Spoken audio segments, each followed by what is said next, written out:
Hello and welcome to Stitches and Slapdashery, Slowvember, Day 8.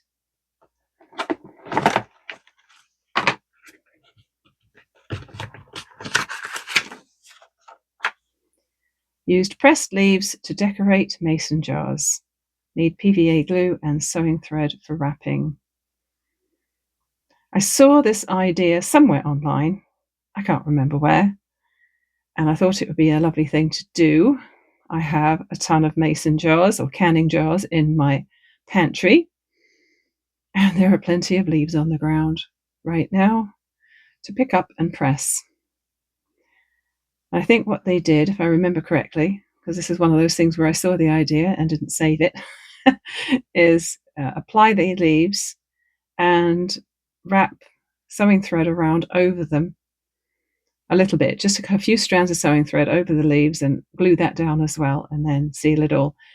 So actually, I'm thinking the Mod Podge would be good for this. So I am going to grab my Mod Podge and have that ready. So what I'll do now is I'll go and take a little walk around my garden and collect some beautiful leaves. It's going to be a pretty mild week for us for November, like 10 or 11 in the daytime and about 3, 4 at night. But we had the most insanely heavy hailstorm last night. The walnut tree didn't stand a chance. So I have my little foraging bag right here that I made. Ooh, can you see it? No, you can see it. There we go. I've got my foraging bag. I'm just going to walk around my yard and find some leaves to press.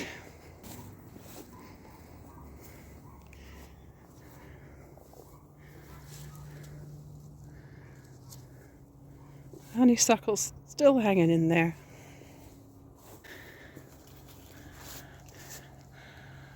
The walnut tree's still hanging onto a lot of its leaves as well. This one doesn't go red. Don't know why. Must be a different variety from those other ones. But it's my favourite tree in the whole world. I'll get a few of these leaves.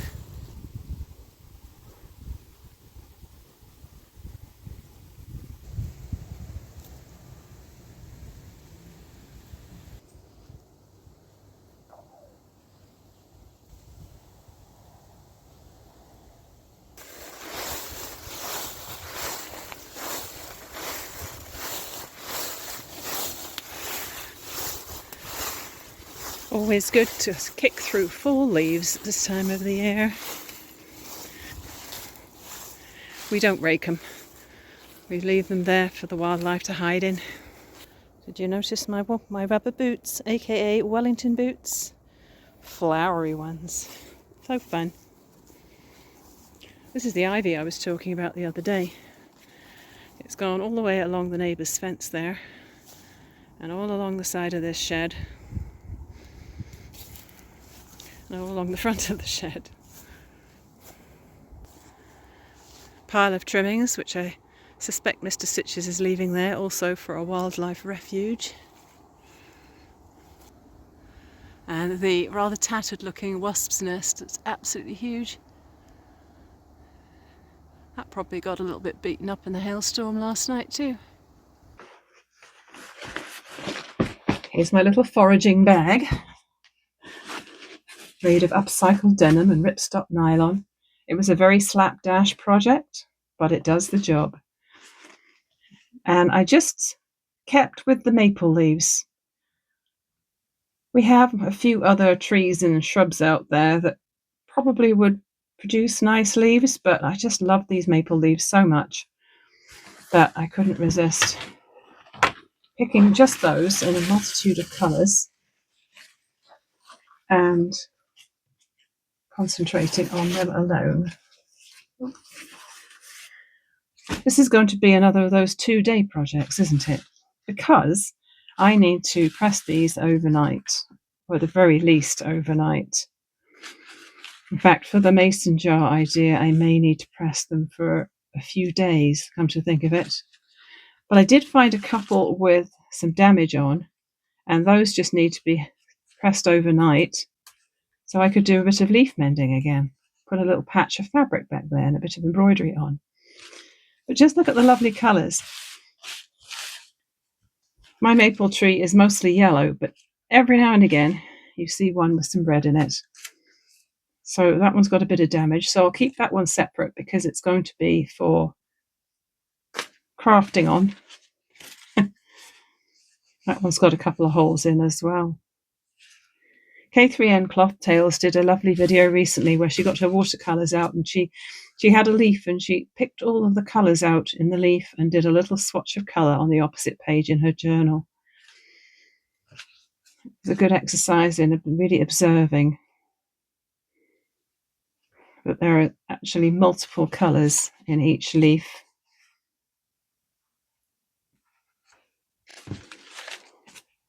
This one's got quite a bit of damage in it, so I just realised I'm mixing them up over here. So I probably should put the ones on the left that I want to press for longer. Yeah, that one's got some damage, so that'll be a mending one. Isn't that just so perfect? This one's still got some rainwater on it.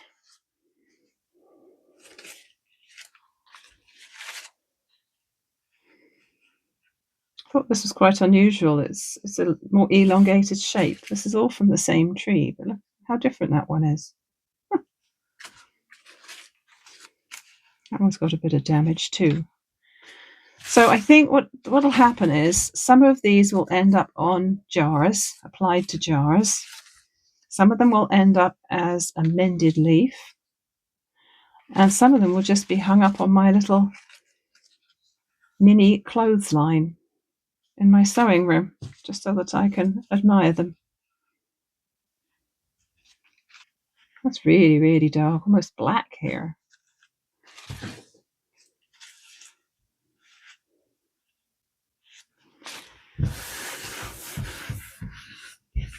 Lots of vegetation on my table now.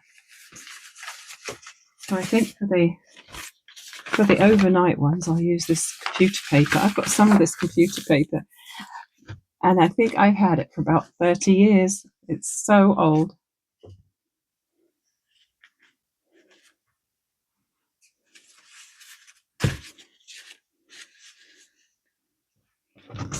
Just going to keep it really simple here, layer them like that. I suppose I should put the stems in there as well, shouldn't I?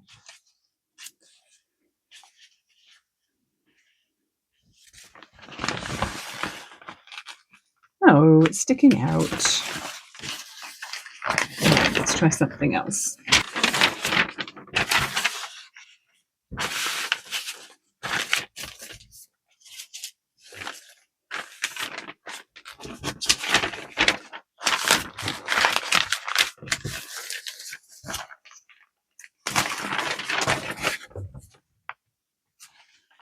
That was huge, that one.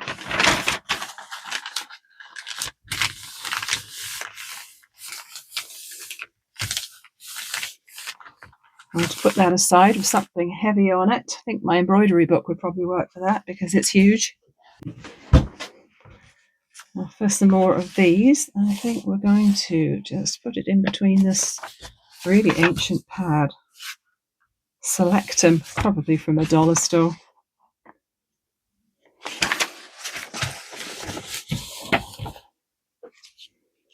I should probably think about how many jars I'm going to cover and how big the jars are going to be.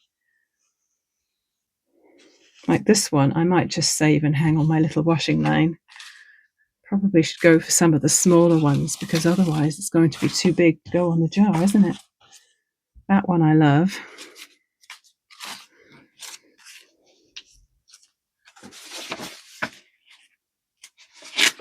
Maybe put a couple of layers of paper between.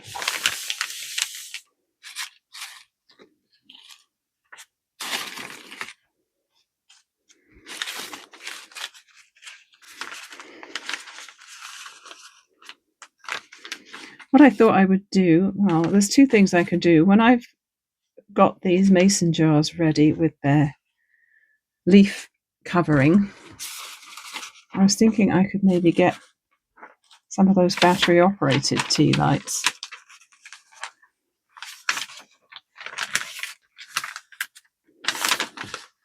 Then you've got the issue, haven't you, of buying something that's made of plastic to do a nature craft, and also buying something extra when I already have. I'm pretty sure I already have quite a stash of real candles, tea lights made with soy wax. So maybe I'll just stick with those. I don't burn candles very often. I just think for special occasions, it's lovely to have that candlelit feel.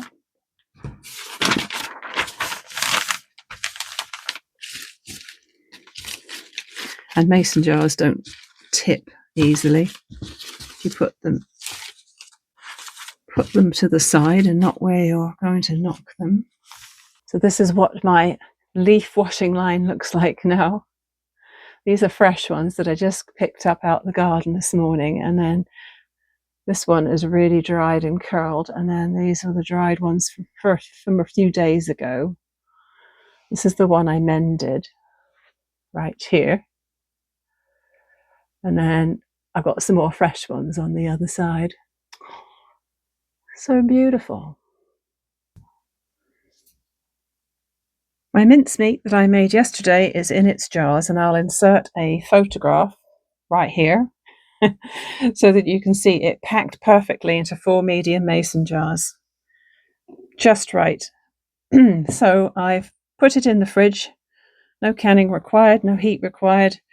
I've tucked them in. Actually, they managed to fit in one of the door pockets in my fridge because the rest of it is so full of fruit and vegetables because I went shopping this morning. So I thought I would add a little bit to this today. I'm going to need some thread. Hang on a minute. I think I'll just use white thread to baste it, because that way I should be able to see it well enough when it comes time to remove it. This will be a great spool for another scroll, won't it? Look at the size of that. It's a 1,000 meter Gutermann spool. It'll be just right. Oh, I also cut my nails off this morning because they were looking a little messy. So now I have no nails for picking up things. So what I have seen some people do is do basting stitches that are really long on the back and just really tiny on the front. And I suppose that's a good idea in one way, because you don't take them all out. Then, or if you miss taking them all out, then they're not going to show on the front. Your fancy stitching is just going to cover it up. I will consider that. As long as all the scraps of fabric are held down, that's the important part. When I've basted it, I'm going to trim the excess fabric so I know exactly where my outer limits of my embroidery is. Now I'm just going to do long stitches.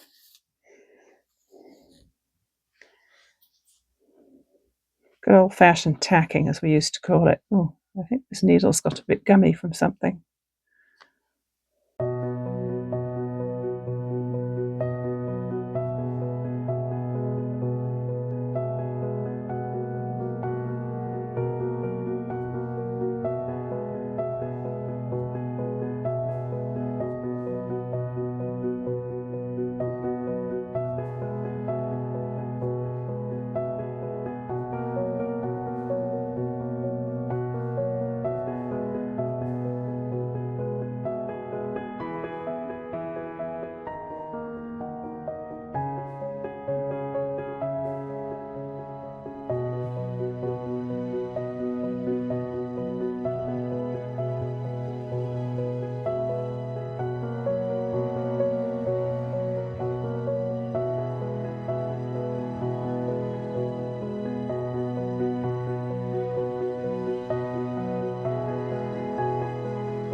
So that's just 3 lines of basting stitches. Oh, I left a pin in. Just to hold all the bits of fabric down. And I'm just going to pop that in there for a minute because I haven't decided what threads I'm going to be embroidering with for this yet. Now, sadly, I don't have a lot of time today because I do have to be at work this afternoon. Must say, shopping and feeding the family and going to work gets in the way of the more fun stuff, doesn't it? I'm going to see what reds and greens I have here. I think I'm just going to tip it all out.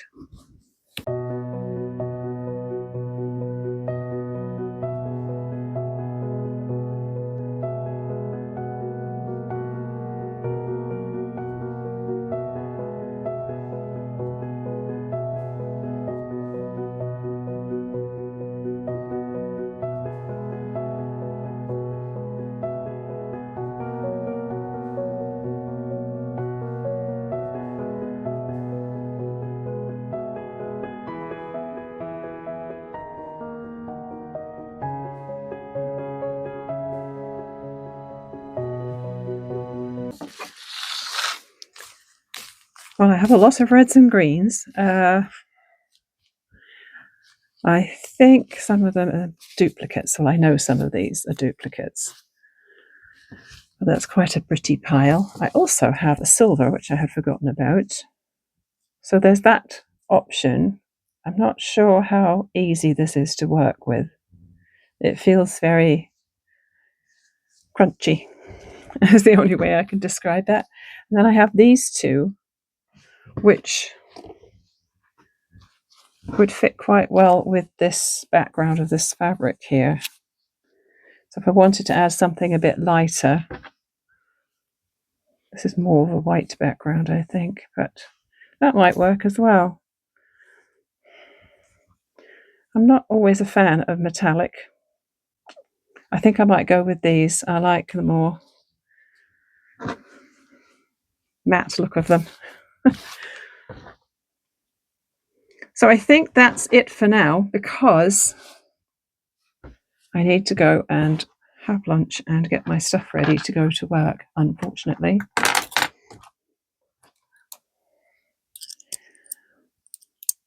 If I get the chance to come back and do more today, I'll make sure and add it right here. It's evening time now. I'm a little less organised than I have been in the last week because I had quite a lot to do this morning, and then I had a work shift. And so rather than rushing to finish this video, I thought I would come back here after work and relax with a little bit more of the slow stitching project and finish recording and editing. It was quite a fun shift, busy, lots of people asking lots of questions. Little bit of time on the till, little bit of time on the floor. It was a good mix. People are mostly in a good mood at the moment with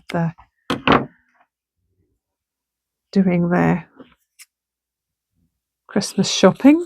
Yep, already. We've had Christmas stuff out at Michael's in a big way since, when was it? It's been a few weeks already anyway. I can't remember exactly when the main aisle became Christmas, but it was maybe 3 weeks ago.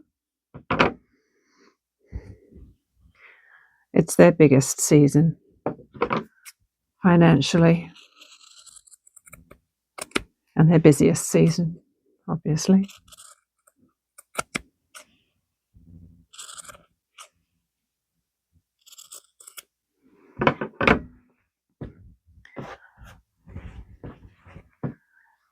That looks a bit tidier, doesn't it? I have my nice relaxing herbal tea here, and I'm going to thread a needle and get started on some of this.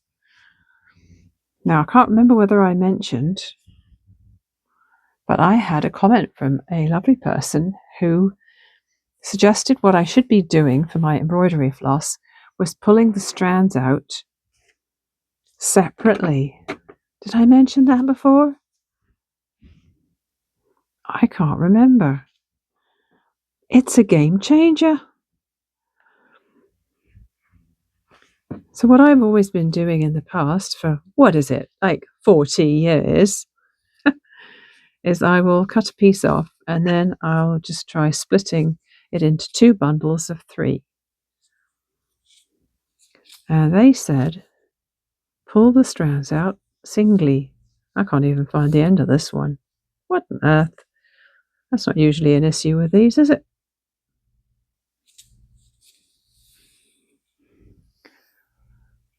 So I'm still cutting a piece off. I think I couldn't remember whether they had said to cut it first and then pull the strands out, or just start pulling the strands out when it's still attached to the skein. But it doesn't matter, because it works, and it works well. So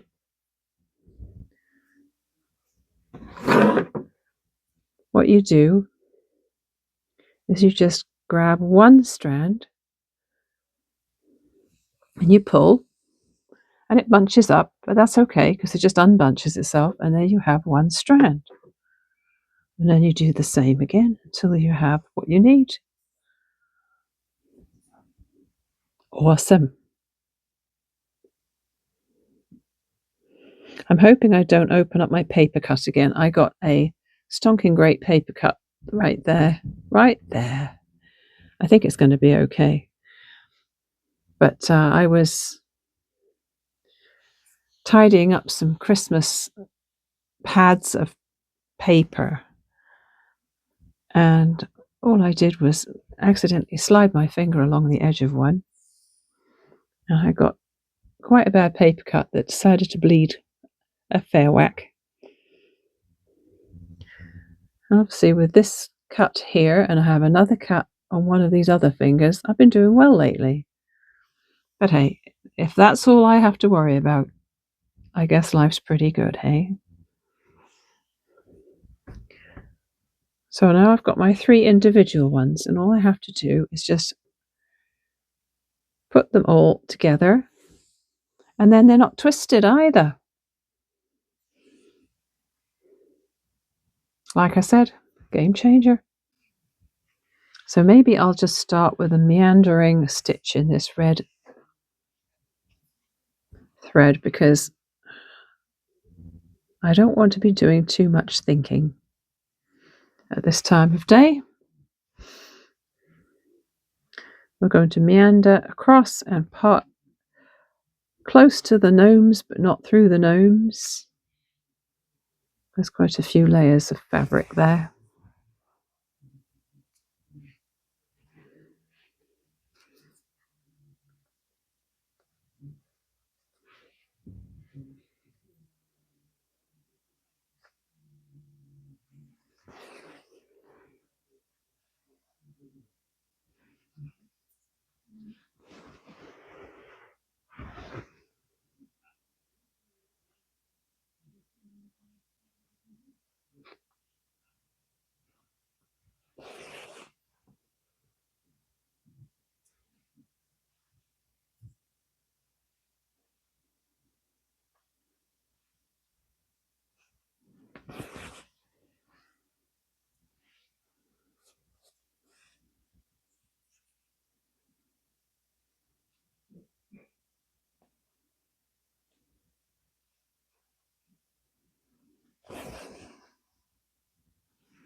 Well, that's one strand of the red done in a nice wavy line.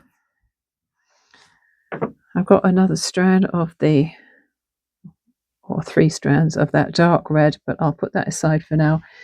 And maybe I'll do one of green before I call it a night. Let's see. Maybe the olive greens aren't the best for that. I have a nice kind of an emerald there. Yeah, I think that's the one. So what I've done with a lot of my videos is I have chosen to speed up parts which I assume you'd rather not sit through in real time. But if you did want to slow down something, I believe you can do that when you're watching the video. There's one of the tools at the bottom of the screen, at least on a computer. I don't know if you can do that on a smart TV, where you can change the speed of what you're watching. So you can definitely slow down my speeded up parts if you want to see it in more detail. And if you've got the time, obviously, to watch it.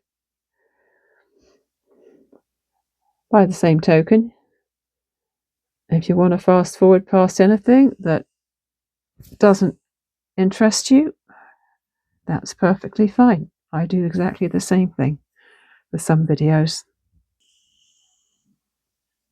It's impossible to know how much waffle to leave in and how much to take out, because everyone has different preferences. Some people will be happy to watch a 1-hour video with a craft project in their lap and listen as much as watch. And other people just want the potted history. It's true what they say, you can't please all the people all the time. So I make videos that I think I would want to watch if I were somebody else.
That was a nice way to end my evening. Let's just stab the needle in here somewhere.